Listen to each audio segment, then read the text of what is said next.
My name is Dre Hall. I've been a producer and composer for about 12 years. I also teach and I also own my own music company.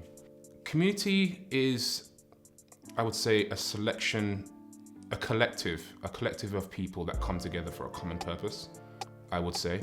I grew up in church, so community was often found in religion, but I do think there's a separation between the two. So yeah, collection of people coming together for a common purpose. Throughout my life, I've had many mentors. I grew up throughout youth centers, so I had individuals that taught me how to make music. I would say if I had to pick one person, that was probably a hero of mine. I was about 13 and he allowed me to use a recording space in a youth center and sat with me every day pretty much and taught me how to make music, use Logic. And 10 years later, I was touring the world with it. So I would say as a particular hero, him. But there was also many strong male role models that I had throughout my life, throughout church. I would say someone called Baba is what I knew him as. And he was just a common person that I could always go to when managing emotions and problems throughout childhood. Those are the two that stick out more than anyone else, but there's been many. There's probably too many to count. An individual called Paul Snook, he allowed me to be an intern at a quite prestigious recording studio in Birmingham. He was one. Someone called Byron, which I don't know his last name, but I remember when I was young, I struggled with anger, and he was someone, he would take me in the car, he would buy me chicken, he'd let me vent all my feelings, and he was a strong male role model, throughout those early years as well. An individual called Dems in my later years, in my mid-20s, who was like a big brother when I was struggling with, I would say, the man that I wanted to be. He was someone that he always was able to lend a comforting ear. And an individual called Jez, who took me in when I was in London in, oh my gosh, maybe 23, 22. And he bought me my first suit, which I had never had in my life up until that point. My first like 200, 300 pound suit, which was, never thought that would ever happen to me at that time. So that was a key individual as well, who then went on to actually shape the way that I dressed and try to conduct myself now. So sorry for the long-winded answer, but there's too many to name. But yeah, many, many people, I'd say. So yeah, I would say my experience is twofold. Is one, being a beneficiary of being in youth centres throughout my childhood. It was mainly when I was in a dance group. There was 4 boys from school and we needed some place. We were like brothers, and the youth centre that we went to every single day allowed us to use their dance studio for free.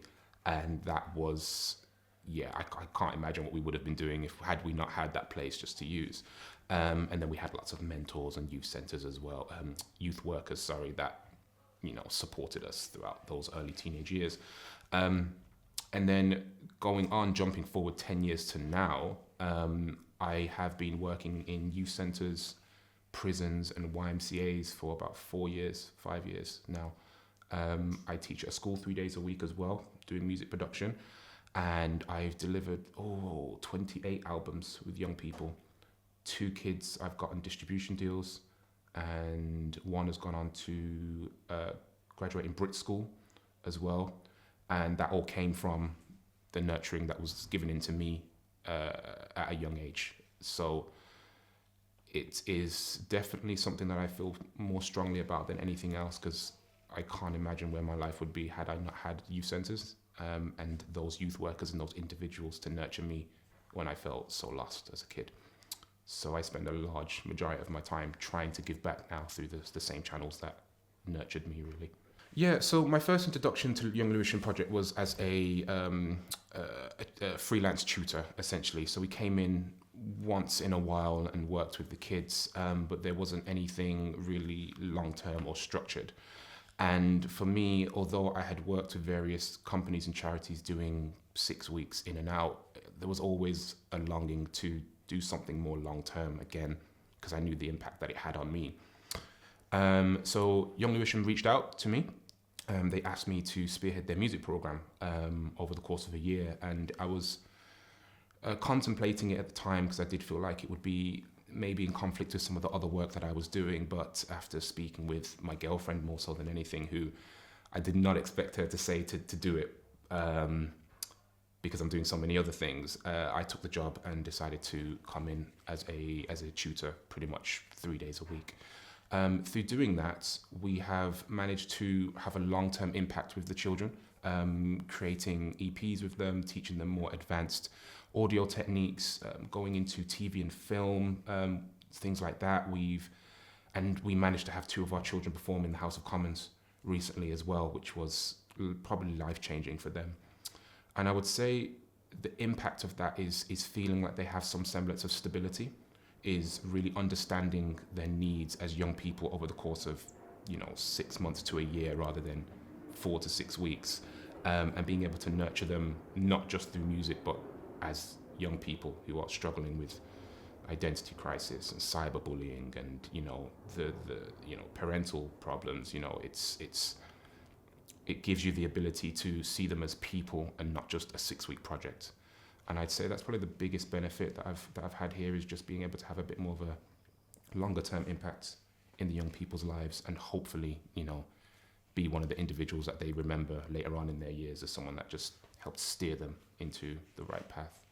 So this is something that I'm trying to get better at, which is my history. I feel quite embarrassed that I don't know as much about the Windrush generation as I should.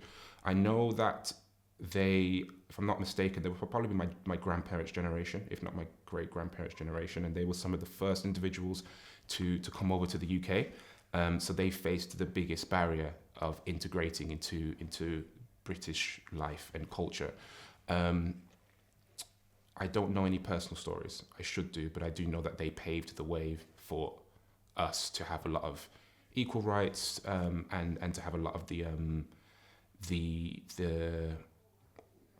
I would say blessings that come with being a British citizen now, such as the NHS, getting into universities are a lot easier, being born in the UK, etc., and just benefiting from everything that comes with a first world country like the UK. But I would say I'm embarrassed to say that I don't know more than that, but I do understand they were pivotal in the foundation of my generation and my parents' generation being in the UK. I'm not a fan. So that much I experienced personally in Birmingham, where they closed down a lot of the youth centres and built one big one. The problem with that was I don't think there was so much understanding of how territorial people were and how instrumental the youth workers were in those buildings, that they did become second homes. And so when they were closed, it really leaves a hole in your life if you don't have anything else. Now, we were somewhat lucky enough to transfer into another building, but so were maybe 10 or 15 other youth centres were now crammed into one place, meaning we didn't have that one-to-one support that we used to have. We weren't able to use the dance studio every day because there were so many other people.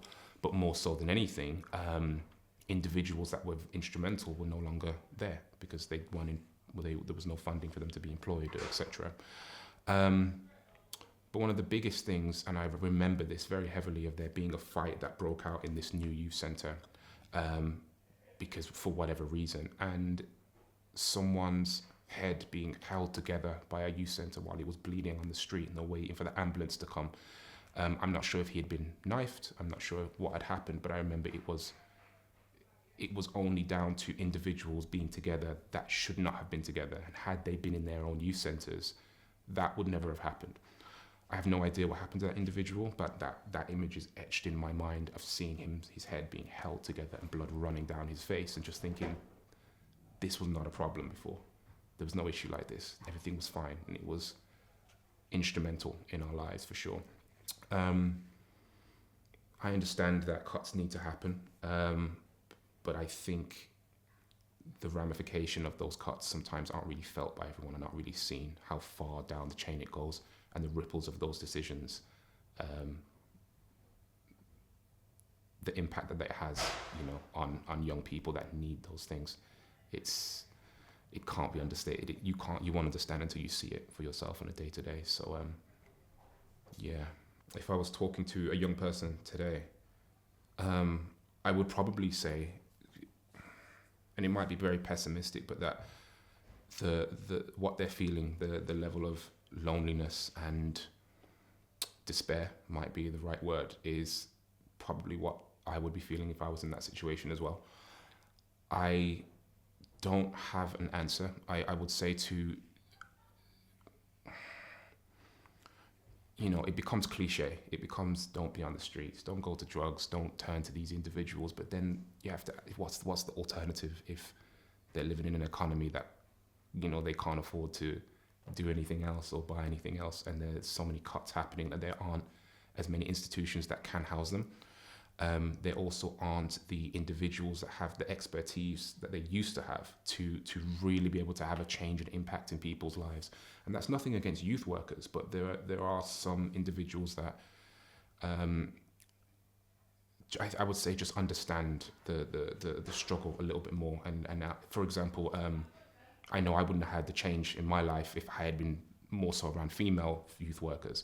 Nothing against that, but what I needed was many strong role models, and not just one, but a continuous string of those individuals that saw my pain as a young boy who needed that guidance.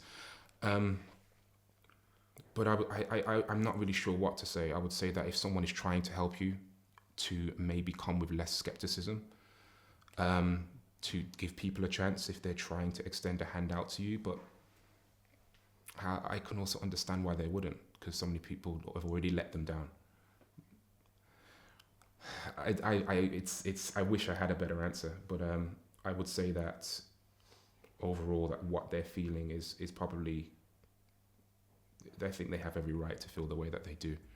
I wish that there was an answer, and I hope that, I guess, anyone that hears this and that is in a position to maybe lend a hand to even one young person, I would probably speak more to them and say you can have more of an impact in a young person's life than you realise, because there's nothing that the young people can really do.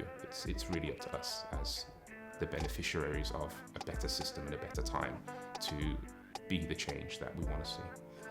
The smiles of when someone thought they couldn't do something and realising that they can. That is the best thing, of them hearing a song or hearing lyrics that they've written and being like, wow, I did that. And it's like, yeah, seeing the response from other people. Yeah, that makes my day. I love it.